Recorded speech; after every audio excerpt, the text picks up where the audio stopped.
Did you know that Robert Half, the #1 hiring firm in the US, publishes an annual salary guide for finance and accounting professionals that includes key trends, in-demand skills, and hot industries? Absolutely. And you can use that to help with your CFO pricing. Hi, I'm Jennifer Peak, founder of the CFO School, and we help CPAs become high-performing CFOs.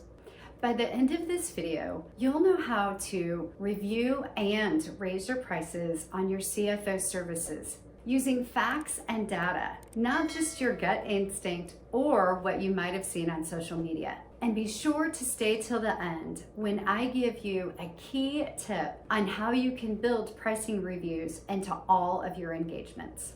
Before we dive right into what your new pricing should be, we want to take a step back and look at what your existing pricing is. Think about how you developed it to start with. Did you look at market rates? Were you looking at an hourly rate times the cost plus?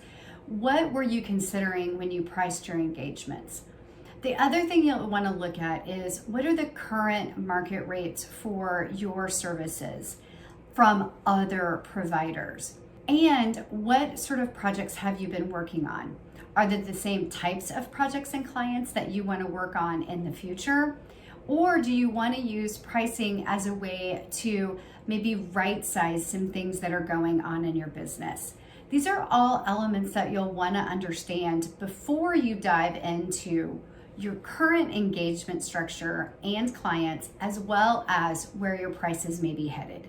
Step 2 in reviewing your prices and maybe setting new ones is looking at your current engagements. And this means the full breadth of the engagement, not just your rate, which is really what we talked about in the first step. What you'll want to do is you'll want to look at your client mix, your engagement mix, how long that engagement has been going on, and what your opportunities for changing the pricing inside of that engagement are.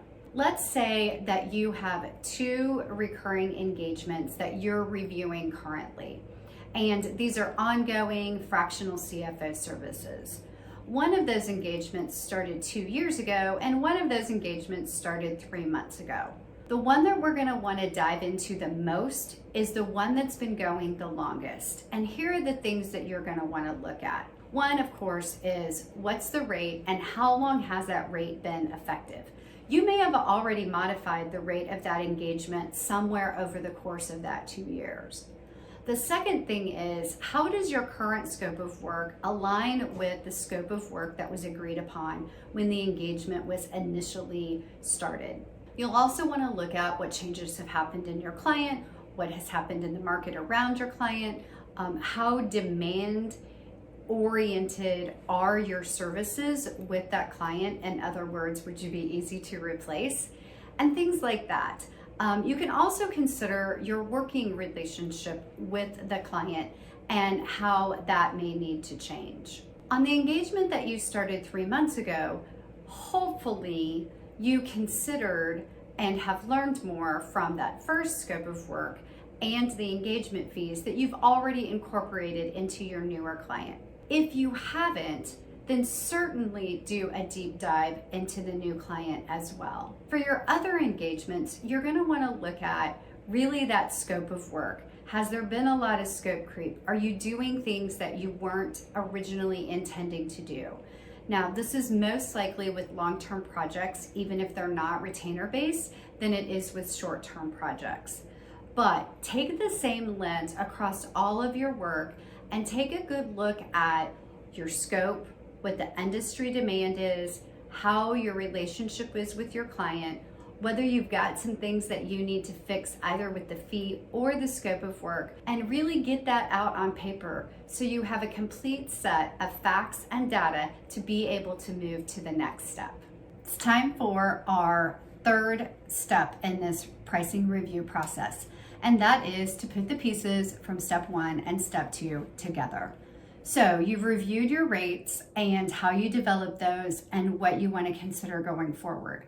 You've also reviewed your client engagements and determined whether the price that you have on them is really reflective of the scope of work that's currently being done. Even if that's true, it doesn't mean that your pricing shouldn't be changed. So what you'll want to look at in this case is if this client wasn't an existing client and you were preparing a scope of work for them today, how would you price that? You would certainly consider what the market rates are for the work that you're going to be doing, and you would consider what you would charge to a truly new client if you didn't have any experience with them. Now, the other elements that you'll need to consider are the fact that you have an ongoing relationship with this client. You're invested in them and they're invested in you. So you do have some room to have some really professional conversations about the fact that you need to increase your rates. Now, that could be because you've gained expertise or additional skill sets. It could also be a reflection of the time investment in the relationship. Whatever the case may be, you'll really want to take all of these things into consideration. What you don't want to do, probably, is simply give an increase in your rates of, say, 5 or 10% across the board to every client without going through the review steps that we've talked about. Even if you decide to do that, knowing that you've completed this review process and being able to express that to your clients will be a key element of having a successful conversation with them. Before we jump into our bonus tip, please make sure to like this video as well as write down any comments on insights that you've already had from what we've talked about. Okay, here it is.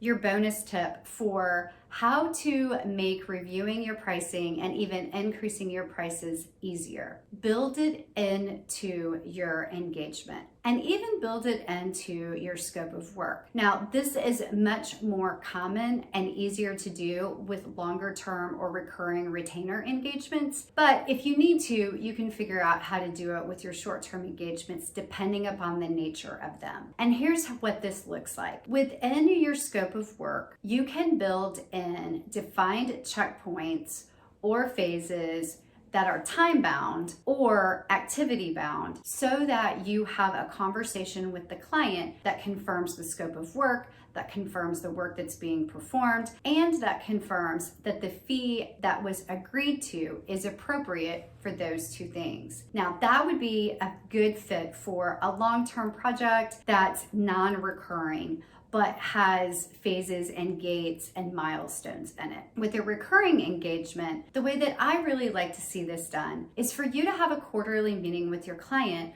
where you're reviewing what has been occurring in the past quarter and then also setting priorities for the next quarter. It's a really simple process and it is an opportunity to confirm that the level of effort, that the scope of work and the priorities and the commitment that you're making to the client are in alignment with the fee that has been charged and will be charged for that next quarter. Now that we've covered how to review and raise your prices as a CFO and even move to a little bit more of a dynamic pricing model, I think you might be interested in hearing about how the CFO role is going to be changing in 2023. That short video will give you some key insights and tips that you can use to incorporate into not only your fee review, but as well as how you'll want to structure your engagements and your pricing going into the next year.